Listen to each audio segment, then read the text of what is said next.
Hello, everyone, and welcome back to Catholic Family News. I'm Murray Rundus, the production manager and managing editor here at Catholic Family News. And we're going to bring you today some more conclave coverage. We're going to be covering this really up until the conclave and really even after the conclave.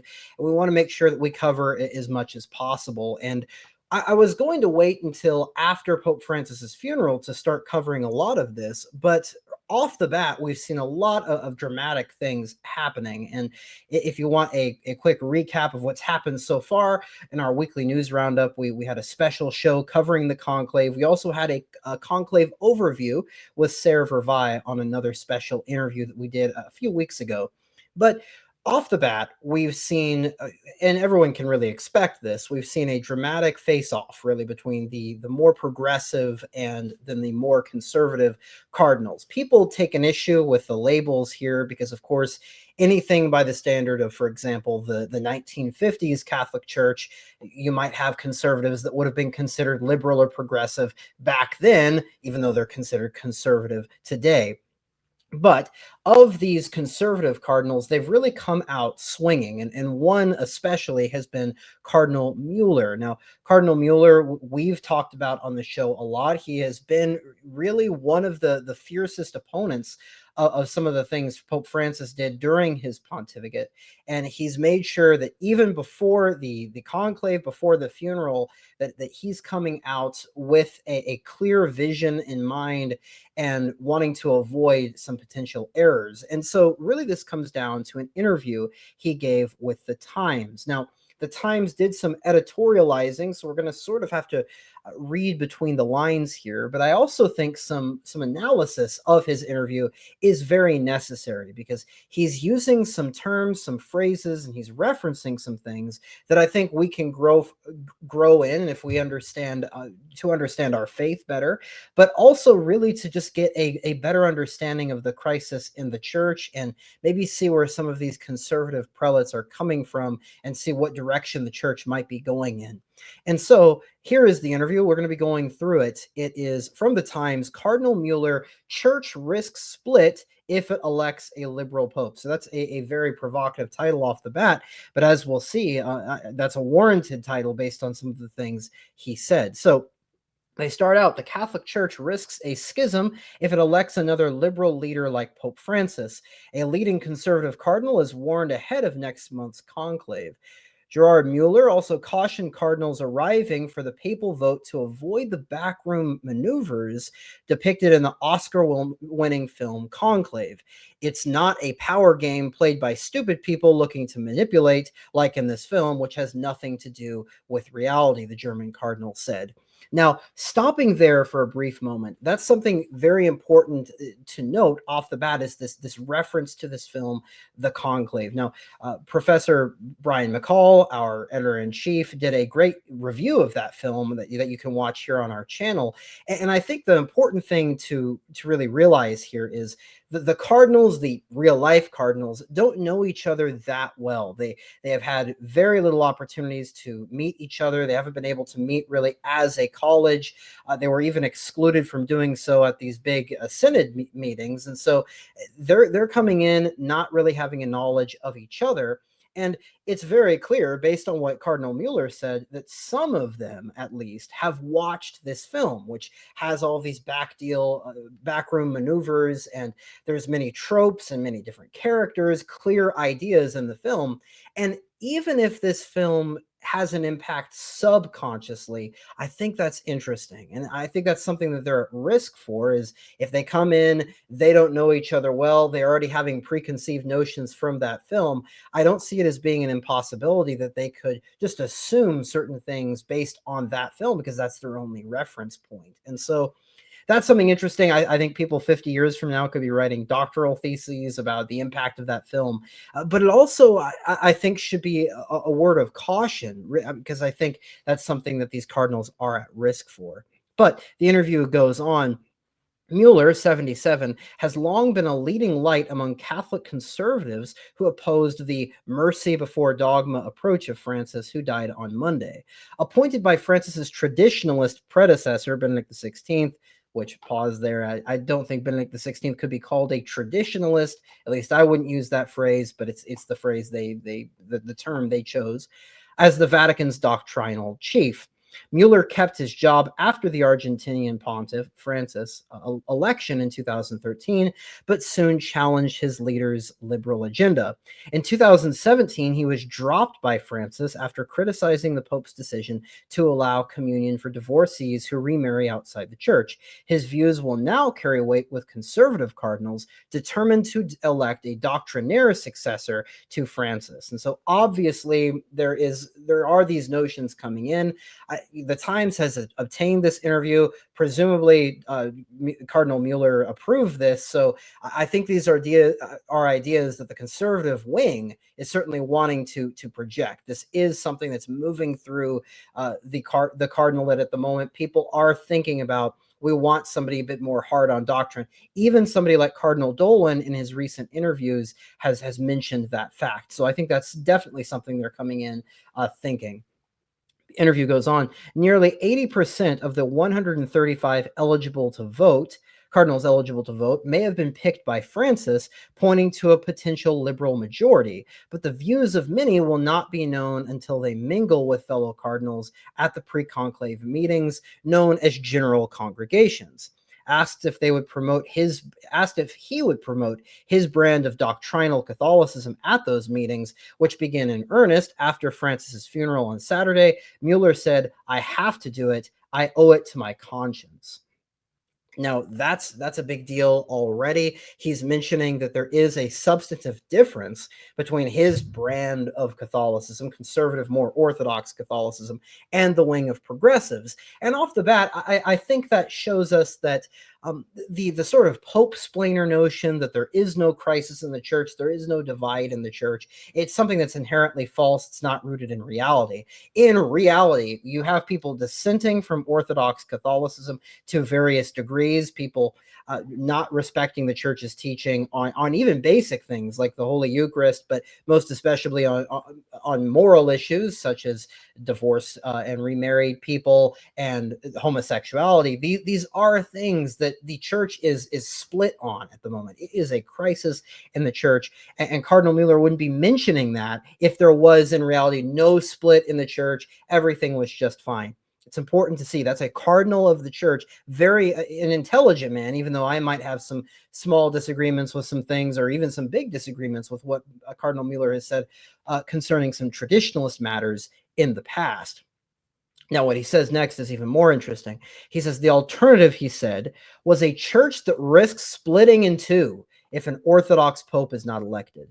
No Catholic, quote, "No Catholic is obliged to obey doctrine that is wrong," he said, adding, "Catholicism is not about blindly obeying the Pope without respecting Holy Scriptures, tradition, and the doctrine of the Church." Very significant points there. On the first point, saying this alternative of the church splitting in two if an Orthodox Pope is not elected, well, the Times does not directly quote Müller there. They only quote the Orthodox part.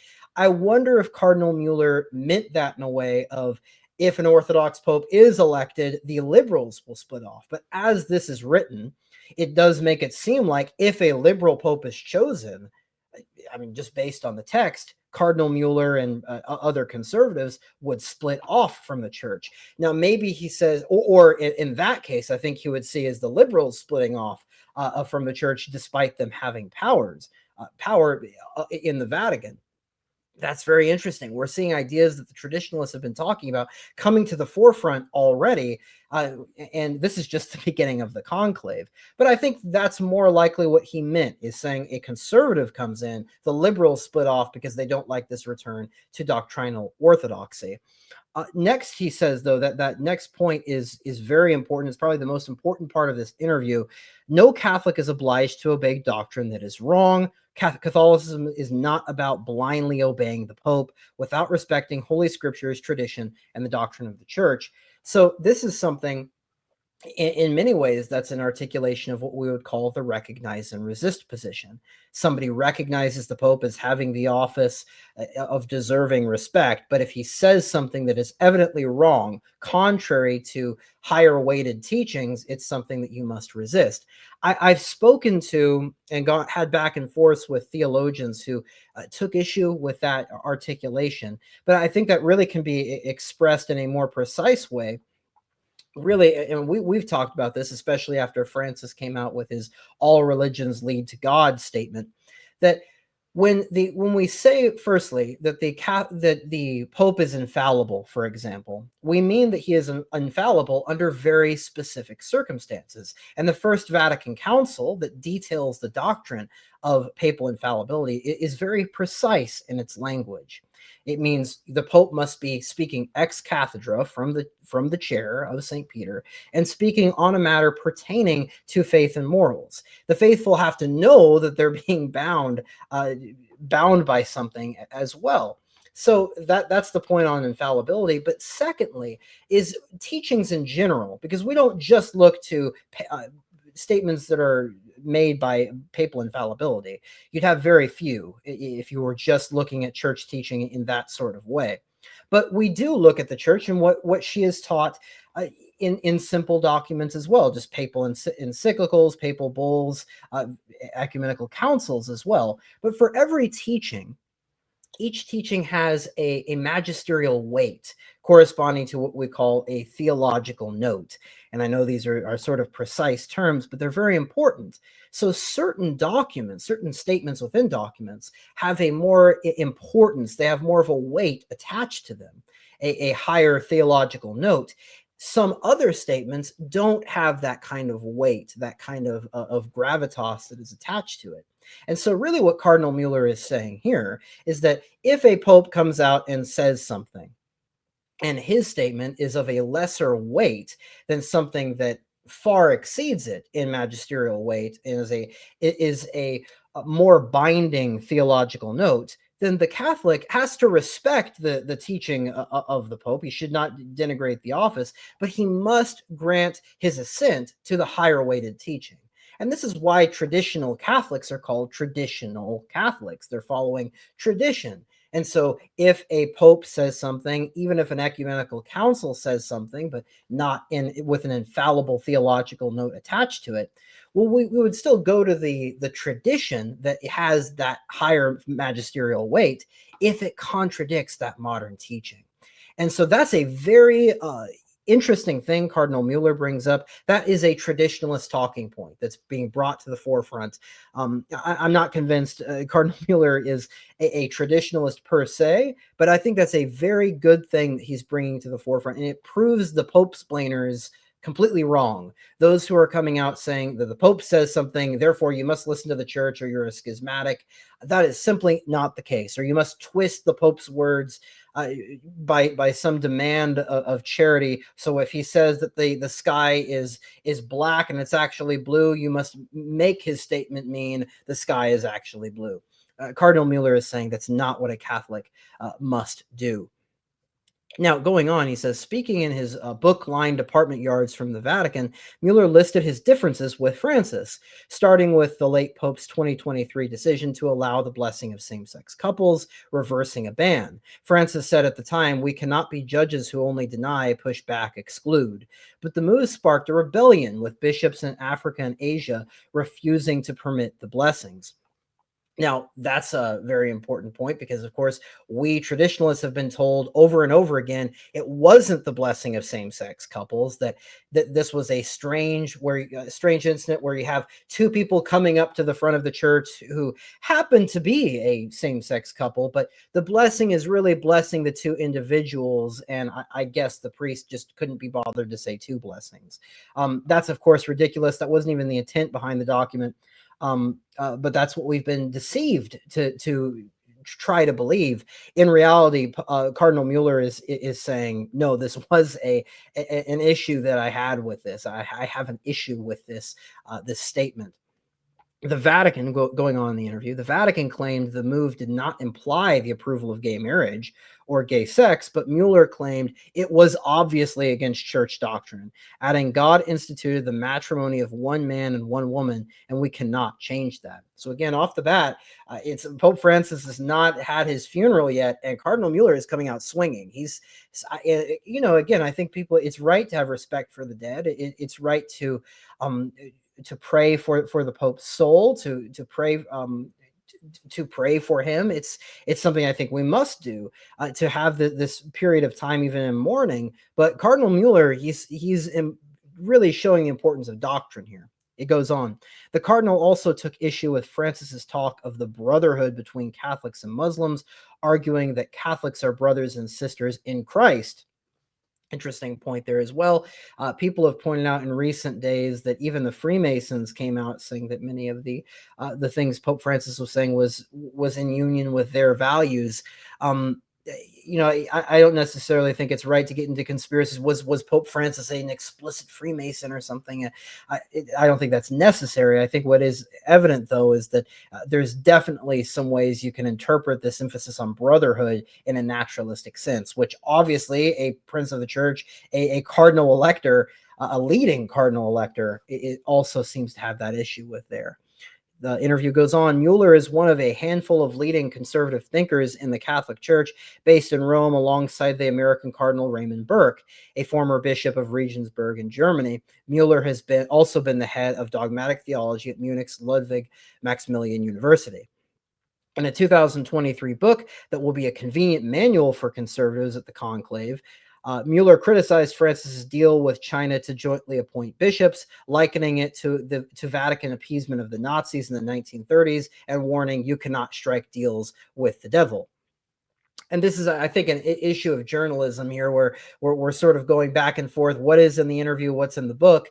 I doubt that, they say it's going to be a book that will be a manual for conservatives. I doubt it. I don't think that's what people are doing. I think I actually have more respect for some of these cardinals. I think they're going in with a bit more strong fundamental ideas than having to use another cardinal's more popular book on this. But again, we should watch out for how the Times is using their quotation marks here. Going on, Mueller described Francis as a good man, but the list of grievances with his papacy extended to a focus on caring for migrants and the environment. The next pope, Mueller argued, should not look for the applause of the secular world that sees the church as a humanitarian organization doing social work. That's something we've pointed out time and time again. This fetishization of things like the UN or worldly organizations. The church should be something that is hated by the world. The church really, especially how in this modern world where we see so much degeneracy around us, the church should be something that is seen as a pariah by the modern world, as standing against it, as standing against all these liberal values. And I think Cardinal Mueller is right. If we're just looking for the praise of the world, we'll end up compromising with the world. And I think that's important for our own spiritual lives as well. Are we looking for appeasement from the world, looking to be all high and mighty? I think we should really internalize this. Are we really standing as a light to the world, something that stands out, or are we just blending in with it? It's an important principle, and Cardinal Mueller seems to get it there. Going on, looking ahead to the general congregations, he said, I hope these things will be spoken about, and I hope cardinals are not so influenced by what they are reading in the headlines. And, there's been this debate talking about, are these cardinals going to be influenced by modern media? I think more so than ever. I think, again, these cardinals are watching films about the conclave. They could have Twitter, they could have social media, they could even reading the newspaper. I don't think that's, if they're out in the Italian streets reading the newspaper, I think that's less important than what they're seeing on their phones just every second. We saw glimpses of that in 2013, but I certainly think it's going to be more evident than ever here. It's a completely different age. He added that Pope Francis is well viewed by the mass media, and there is a risk the cardinals are saying we should continue. Instead, he said, they have the responsibility to elect a man who is able to unify the church in the revealed truth. And that in the revealed truth, I think is the key point there. It should be the Catholic Church is not just rallying around a figure of the Pope. I think you can say we're doing so accidentally, but the thing that should make a Catholic is the faith. It should be, of course, adherence to the mystical body in reality, but it's something that has to be in the revealed truth. We cannot have this split brain disorder where we're believing one thing, but the Pope says something completely different and contrary to the faith. We can't live like that. Mueller shrugged off labels liberal and conservative, pointing out that the divide in the church was deeper. The Pope, he said, must be orthodox, neither a liberal nor a conservative. I think that's a positive thing that Mueller said there. I agree. Using these terms, liberal and conservative, it's helpful in a relative sense, but not necessarily in an absolute sense. It's not an absolute standard. He said that the question is not between conservatives and liberals, but between orthodoxy and heresy, adding, I am praying that the Holy Spirit will illuminate the cardinals because a heretic pope who changes every day depending on what the mass media is saying would be catastrophic. Oh, that's very interesting. That's very that's a sort of heated phrase. Is Mueller talking about Pope Francis there? I think the context of the interview almost makes it seem like he is talking about Francis, a heretic pope that changes every day depending on what the mass media is saying. I don't think he's explicitly casting that judgment. That certainly has to be in his mind, though. And to use the word heresy, the idea that we have heretical cardinals within the conclave is something that's very frightening. And if it really is a battle between orthodoxy and heresy, that should be a wake-up call. We live in a time where there is a crisis, and we're going to need to take very strict measures, both spiritually, making sure our spiritual lives are on point, but also making sure we're in communities that aren't filled with heresy as well, because it's poison. It's poison for the spiritual life. It's poison for our souls. And so to conclude the interview, Mueller says, the interview says, Mueller also took issue with crowd-pleasing popes who hug and kiss babies, a reference to Francis, who did just that during his final Pope-mobile ride in St. Peter's Square on Sunday. Quote, not everybody wants to be kissed by old men, he said with a smile. Now, I think the Times is taking him a little bit out of context. I do think, there's been a lot of traditionalist criticism against the Church of Nice, and I think a lot of that is warranted. We certainly shouldn't confuse real charity with this love of the world, this kindness of the world. But I do think a Catholic should aim to be kind and be amicable, so that we're being that light to the world. But there is a very key point Mueller is saying about this cult of personality that has been formed around popes, especially since John Paul II. You can even look back to Pius XII, this hyper emphasis on the Pope's person, rather than looking at something deeper, rather than making it what is the expression of the faith, how is the Pope serving as this unifier for the faith. We're looking at it, how is he as a person, how photogenic is he? And I think that is a problem. So they make Mueller out to be a bit harsher than he probably actually was in the interview. But despite all of that, I think Cardinal Mueller came out extremely strong in this particular interview. I'm quite happy with it. And I think it shows that the conservative, if we're using that word, cardinals going into this, they're coming in with a better sense of organization, a more showing of strength, I think, as well. I think there was a kind of naivete looking back at the 2013 conclave, and even before that, with electing Pope Benedict XVI, which you can read these various works, how there was even a push to get a liberal pope in during that time as well. I just don't think the energy could really stop Ratzinger, who already had such a personal influence in the Curia and also just in the church in general. But I think there was a naivete among those conservative cardinals that they really don't have anymore. I think they're coming in. I don't want to say organized in the way that there is some kind of conspiracy that they're coming in as the St. Gallen Mafia, as it's called, had in the past conclaves. But I think these conservatives won't be fooled. I think one of the worst things that could happen is the conservatives being fooled again, getting somebody who might appear to be a moderate but is actually a liberal. They need to really be focusing on who stands for the truth, who is this enemy of the modern world, who can stand against it, stand against the world, the flesh, and the devil, and who really stands by what does the church teach, not how can I make the church more friendly to the modern world, but how can I teach the modern world the truth that it lacks. And so a strong interview from Cardinal Müller. We'll be back with some more conclave coverage really throughout the week. So make sure you hit a like on this video, you comment and subscribe so we can get the word out there. We also have our newspaper out for our local subscribers if you want to access that, catholicfamilynews.locals.com. We have a preview of some of the cardinals in this conclave, and we cover a lot of church news. You also get access to the Father Fahey conference over on catholicfamilynews.locals.com and much more. So thank you very much. And from all of us here at CFN, may God grant you many joyful years.